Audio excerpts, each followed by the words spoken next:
It's almost 12 p.m. or 12 a.m. I never know what to say. Well, it's midnight. That's what I mean, really. And I'm drinking coffee. And why? Because we're gonna play some Species.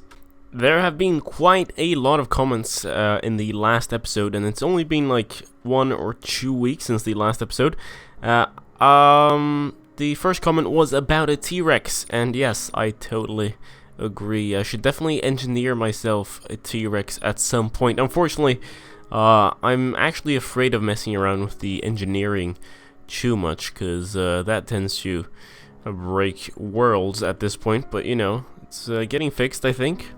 Then we had Noah Page, who suggested a bunch of things for the next few episodes, or the next few worlds, really, which I will keep in mind. And yeah, there's been a lot of suggestions for what we're going to be doing with the world now, including, but not limited to, making this a world full of, like, islands, separate islands, so that we have a bunch of speciation.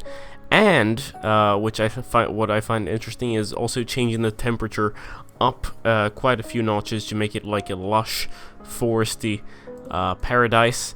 And we're definitely going to be doing that. Someone also said, oh, I should change the temperatures more slowly, because that's what's killing off the populations. And yes, I'm totally aware. Don't worry. It does go quite slowly. The game does run for quite a while in the background. It's not like I'm recording how I used to do in the first few episodes, like everything. There are a bunch of jump cuts, so if you weren't paying attention, yes, I do take my time, and it's not, I mean, we don't actually change the temperature that quickly. Oh, and of course, the most important suggestion was to make a crazy carnivore animal and set it free, and yeah, I think we should do that. How though? I don't know, because I think what we'll do is do the island thing first, and then the lush forest, and then we'll start engineering something again. Even though maybe I should have something in the nursery lying around. One of the suggestions for the next world, which won't be in a while, hopefully, because I don't want this world to end. I try to play for as long as I can on one save, until it breaks, really. But yes, the slopes should be a bit lower.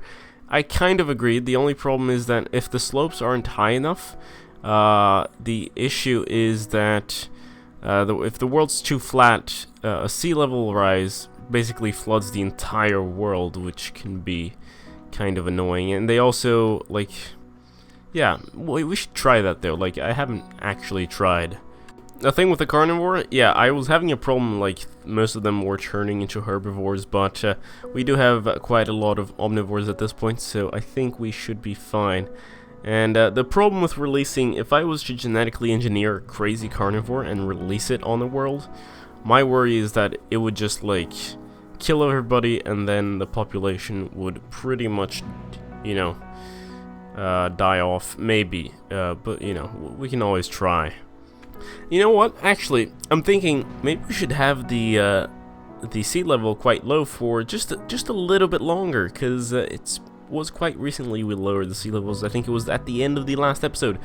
So yeah, I'm just gonna wait a little bit more. Yeah, our entire genetically engineered experiment for ages there has officially died off. So yeah, that branch is gone.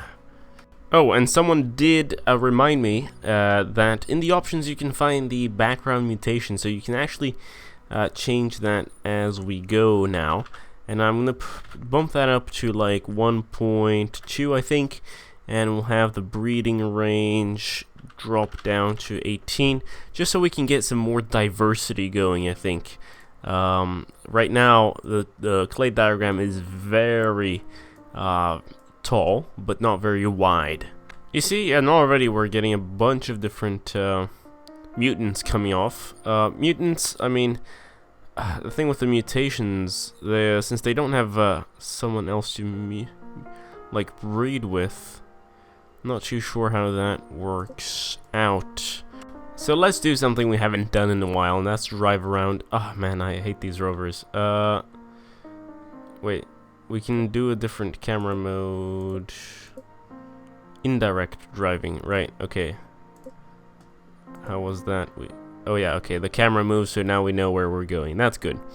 Right, I prefer this camera. Oh, this is a big mountain. That's maybe not the greatest place to drive around in. And not, you know, there's not a lot of creatures to look at. Oh, over there. Let's approach those. You know, for some odd reason, this reminds me of Spore quite a lot, like a small pack of animals around some sort of like nest or something. Yeah, this is really cool. Oh, look at that one. That's starting to remind me of something. Yeah, everything reminds me of something. Wow, that's great. You know, I'm so creative with this. Ooh, this is really cool. Is that a small, like, is that a grown? Is it an adult, or is it? I think it must be like an infant.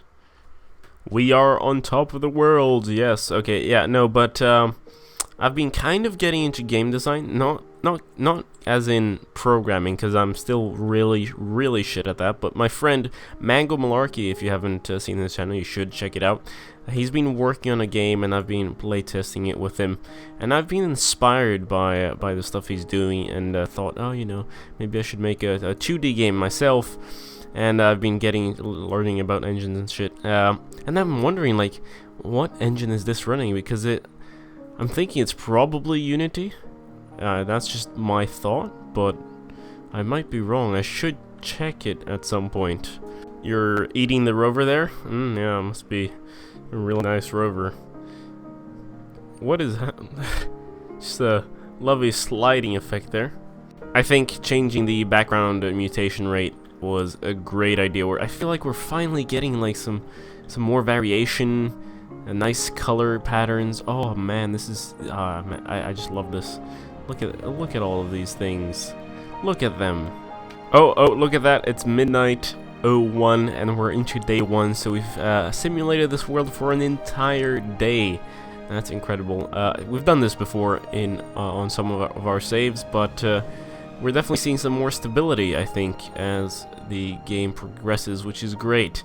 Now, I think perhaps we should start off by raising the temperature, because I don't really want to raise the sea level and risk just drowning everybody and them not surviving on these like horrible mountains that are around. So I'm just gonna start off by raising the temperature and, you know, very slowly and incrementally making this lush paradise.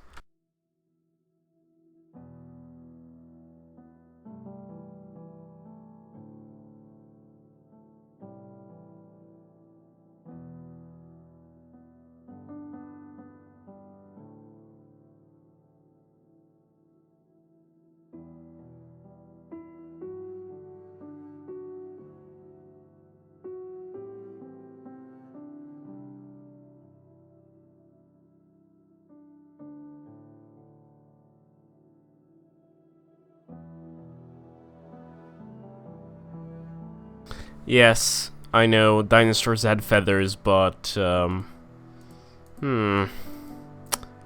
really leaning towards the whole reptilian thing, though. All right, I think this may take a while to you know, actually grow in the nursery, but I think it's worth trying, and it may break the game, but you know, whatever. Ooh, something weird just popped up. Was that there? No, it's the background. I'm like, whoa, what is that? Yes, yeah, this one's pretty cool. So let's generate that and let the game do its thing. Alright, apparently not. That did break the game. Yeah. Alright, I'm not gonna try that again. Said no one ever. Alright, we're gonna try this one more time. I think this one may not break the game as much, but, yeah, we'll see. It's working! It's working! Yes, alright. I think, we've really got something going. The game does not seem to be lagging too much. So, this is probably gonna work. Alright, we're filling up with water. We reached kind of the cap there for a moment, and it was very laggy, so yeah, we've got to kill off some specimens, and now we do have quite a large population of many different with many different specimens. Now let's just take a look at this clay diagram. I don't know if you've seen this before. You probably have, but look at just the height, the vertical, height of that, and we only start getting lots of mutations down here, which is nice. And our little super experiment is gonna be coming off from this branch right here, and look at that, they're already becoming taller and cooler. Oh no, I only just realized, it seems like this branch right here that was holding on strong for quite a while has gone extinct. But such is the path of life, especially when things start heating up and the water starts rising again. I was not actually very careful about the way I went about raising the temperature. I was like, let's raise it 2 notches. That was quite dumb of me, but yeah, fine, whatever. Screw the Soul Survivor mutant. You know what? Let's help this. Let's help these guys out. Let's you there. Come over here and start eating food. Eat some food, please. Here's some food. Just survive. So now we only have the nursery tree around, and the cool thing, I think, is that we'll have a nice testing environment for the species leading up to it. So I think I'm going to release like 2 specimens out into the wild, maybe over here in this northern area, and we'll see how they do. Alright, we're at 21 now, which means we have around 10. I always count with 10 in the nursery. And of course the rover is helping them out quite a bit, but they seem to be faring much better now. And they're pretty cool, I must say. Over in the nursery, though, they are looking quite much darker and different, and they are approaching, according to the nursery mechanics themselves, a lot to the target species. And I'm really looking forward to seeing just this tree here split off into 2 different branches, at least, because I don't think they are too similar. At some point they'll diverge enough. Ooh, speak of the devil, there we go. I think, yeah, this is it. This is the one in the wild, and that is the one in the nursery. It says it's a player species though, which is weird. But that always fixes itself after a while. It's still kind of buggy, I think, the whole player species and nursery and partially player owned and thing, and all those titles are kind of broken at the moment. And there we go. These pops are flourishing. Look at that, and they're awesome actually. That's just my feeling. It kind of reminds me of like spiders, but they're big mammals. Oh, my voice is breaking. It's kind of late at night. Yeah, but those are really cool. And over here, how's this looking? They are really approaching our end target, I think. That's just, I think, a matter of adding or moving around the horn, adding the eyes, and getting the torso a little bit straighter, and we will have our target species. Maybe we should release a few of these into one of these continents here. I'm just gonna make super sure that some of these don't cross. Whoa, I didn't mean to build a fence there.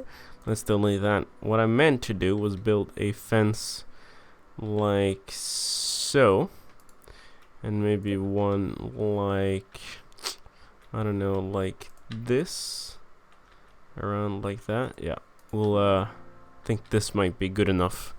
Alright, I do think it's time to release some of these. Let's actually check the nursery thing.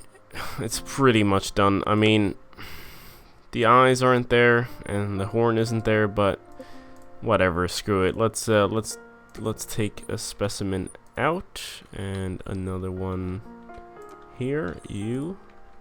And let's get you roaming, although I will need to keep a good eye on them. Meanwhile, this northern island here, we have some really cool things going on.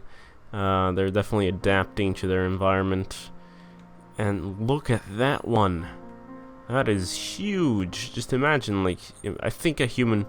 Of course, I mean, the measurements in this game don't exactly go up, but like if this is a bush and this is like some tall grass, let's say you stand about this tall. that thing is huge, right? That would be scary to see. Are they omnivores though? That is the question. Let's check it out. They are omnivores. Oh, these are carnivores in the pen there. Yeah, I released a few of them. They did not seem to fare very well. So I think we'll be moving a few of these specimens from here over to the other continents, spreading their genes out, getting some vegetarians and omnivores around, and then we'll be releasing our little super intelligent. I don't know if they're actually very intelligent, because there's no measurement for intelligence in the nursery editing thing, but yeah, we'll just pretend they're like super intelligent carnivore things. Okay, stop right there. Okay, I was talking about that other huge one. Look at this. Just take a look at this. Okay? You can't even... Wow. That is unexpected. Alright, so I released 2 specimens over on the southern continent here, and our project begins. Alright, you know what? I'm gonna release the carnivores. They're having a huge population boom, and I think it'd just be fun to have them around. Even if it kills off quite a few of them, I'll release like 3 of the ones that are in the pen right now. Let the carnage commence. And they're just gonna go after a bunch of things and start chasing them. It's gonna be wonderful. Although I must say, look at the size comparison. These guys are like hyenas compared to, like, look at this thing. Look at these things. They're just a size difference. Can you imagine that this thing is gonna try to take down these? I'm not sure actually. Yeah, it didn't work out really well. It seems like they don't stand a chance when they're attacking these big guys. So we might have to redraft our plan. I think what we'll have to do here is slowly inseminate, perhaps, some of the other creatures with the genes that we find around here. Let's place it into this one that's sleeping, and watch something come out of it like an alien. Look at that, really tiny, minute. Is that actually gonna survive? I doubt it, but we'll see in the long run. Because it's only in the long run that we can see these things. All right, we have a second one there. So maybe we have a mutation. Let's check out the tree here. Small. No, do we have a small one? Oh, yeah. There we go. That's is it a minor? No, it's just a mutant right now. That's nice. Alright, you know what? The genes have not spread as much as I'd like, even though I did click around on quite a few specimens.